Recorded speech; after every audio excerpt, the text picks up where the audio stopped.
Salam əziz izləyicilər, sizinlə Qanun Əsrlar kanalıdır. Bugünkü bizim mövzumuz 17-ci əsr Fransa heykəltaraşlığıdır. 17-ci əsr Fransa heykəltaraşlığı haqqında danışmazdan əvvəl qeyd etmək istəyirəm ki, kanalımızda 17-ci əsr Fransa memarlığına dair video var. Bu videoda biz ancaq memarlıq haqqında yox, həmçinin Fransada 17-ci əsrdə nə baş verdiyinə dair qısa da olsa məlumat veririk. Əgər siz də bu dövrdə nə baş verdiyini öyrənmək istəyirsinizsə, video keçin. Çünki əgər siz tarix haqqında da bilsəz, heykəltaraşlığın necə inkişaf etdiyini də çox gözəl anlaya bilərsiniz. Biz isə başladıq. 17-ci əsr Fransa heykəltaraşlığının səciyyəvi xüsusiyyətlərindən biri memarlıqla sıx bağlı olmasıdır. Bu nə deməkdir? Bu deməkdir ki, nümunələr abidələrin tərtibatı üçün istifadə olunurdu və çox vaxtı sarayların önündə qoyulurdu. Sarayların önündə qoyulan heykəllər əsasən monumental xarakter kəsb edirdi.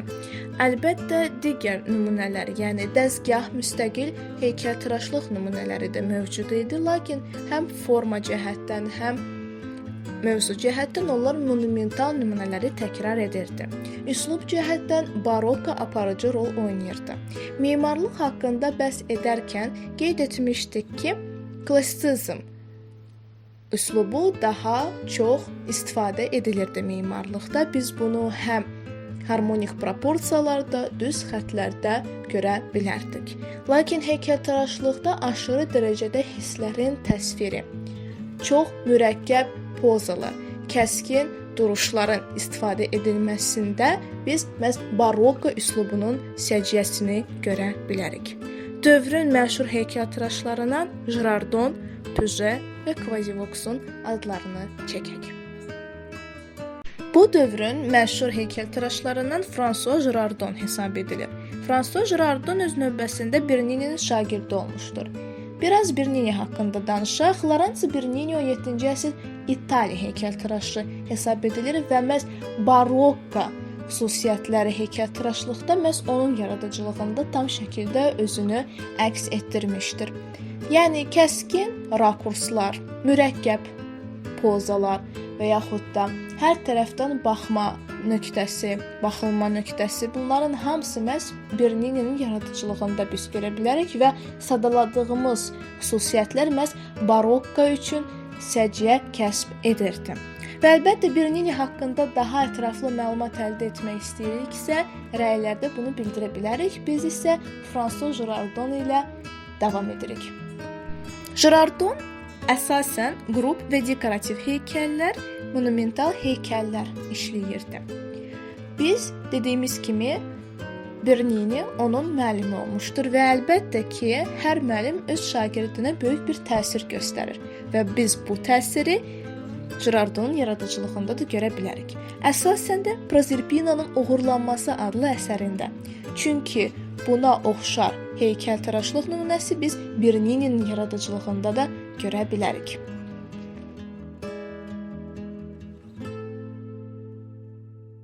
Proserpina'nın Uğurlanması əsəri qədim Roma mifologiyasına əsaslanır. Roma mifologiyasına görə yeraltı tanrı olan Pluton Proserpina'ya çox aşiq olur və Proserpina öz rəfiqələri ilə çəmənlikdə gəzdiyi dönəmdə Pluton onu uğurlayır və yeraltı dünyaya aparır.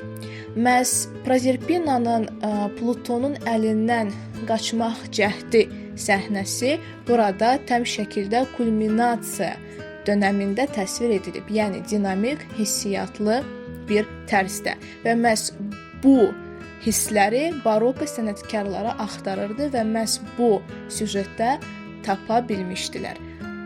Ekspresiyanı biz həm Bernini'də, həmçinin də biz Girardonun əsərlərində tam şəkildə görə bilərik. Versal parkı üçün nəzərdə tutulmuşdur. Dediyimiz barokkoya xas ekspresiyanı özündə tam şəkildə göstərir, dekorativdir və hər tərəfdən baxılır ki, bunların hamısı yenə də öz dövrü üçün xas bir xüsusiyyətlərdir. Girardonun mifologiyaya həsr olunmuş digər heykəltaraşlıq nümunəsi Apollon və nimfalardır.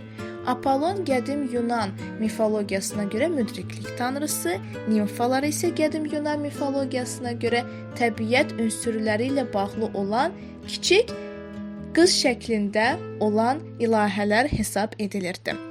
Yəni kiçik tanrılar hesab edilirdi. Bu heykəltaraşlıq nümunəsi qrup şəklində həll olunub və park memarlığı üçün nəzərdə tutulmuşdur. Girardon ancaq mifoloji süjetlərə həsr olunan heykəllər deyil də, həmçinin də sifariş ilə də heykəllər icra edirdi. Bunlardan biri Richelieu'nun məzarüstü abidəsidir. Kardinal Richelieu'ya həsr olunmuşdur və Kardinal Richelieu 17-ci əsr Fransa tarixində böyük siyasi şəxslərdən hesab edilir. Biz Richelieu haqqında memarlığa dair videoda tam şəkildə danışmışdıq, lakin qısaca olaraq demək olar ki, Richelieu'nun islahatları Fransanı Avropanın ən güclü dövlətinə çevirmişdir. Və əlbəttə ki, onun şərəfinə məzarüstü abidəsinin ucaldılması məntiqlidir. Monumental heykəltaraşlıq nümunəsidir və Sorbonne kilsəsində yerləşir. Təbii ki, mərmər material kimi istifadə edilmişdir. 17-ci əsrin ən məşhur, populyar və brend krallarından, siyasi şəxslərindən biri 14-cü Ludovik hesab edilir. 14-cü Ludovik siyasətdə böyük güc göstərmiş və öz dövründə Günəş kral kimi də bir təxəllüsə malik idi. Çox böyük bir qüdrətə malik olan siyasi xadimlərindən olmuşdur və ona həsr olunan çoxlu sayda heykəllərin olması məntiqə sığır və məntiqi aydındır. Və bu heykəllərindən biri də məhz François Girardon tərəfindən icra edilmişdir. Vendôme meydanı üçün nəzərdə tutulmuşdur, lakin tarixdən də bilindiyi kimi Fransa inqilabı zamanı dağıdılıb və günümüzə qədər ancaq eskizlərə əsasən gəlmişdir. Eskizlərə baxaraq biz deyə bilərik ki, 14-cü Ludovikin adlı heykəli çox düzgün, ideal proporsiyalarda həll edilmişdir. Bu da onu barokkadan daha çox klassizmə yaxın edir. Ludovik burada Roma paltarında, yəni Roma sərkərdəsi kimi tamaşaçılara təqdim edilmişdir. Başında parik isə onun 17-ci əsrə aid olunmasına bir rəmzdir. 18-ci əsrdə adlı heykəltaraşlıq üçün bir nümunə kimi istifadə ediləcəkdir. Antoine Clausewitz. Antoine Clausewitz François Girardon'dan tam şəkildə fərqlənən heykəltaraş idi. Çünki Antoine Clausewitz'un yaradıcılığında akademizm daha çoxdur. Yəni ekspresiya, hisslər onun yaradıcılığına heç də aid deyil. Təmkinlik, düzgün proporsiyalar, ideallıq hamısı bu Clausewitz'a aid olan məfhumlardır.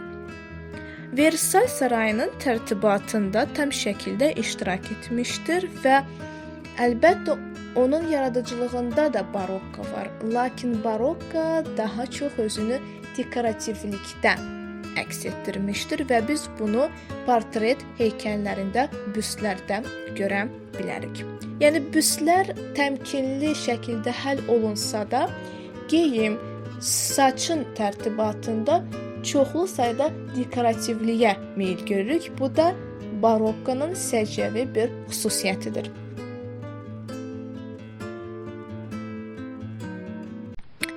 Portret büstləri kimi biz 14-cü Ludovik və Şahzadə Konde'nin büstlərini qeyd edək.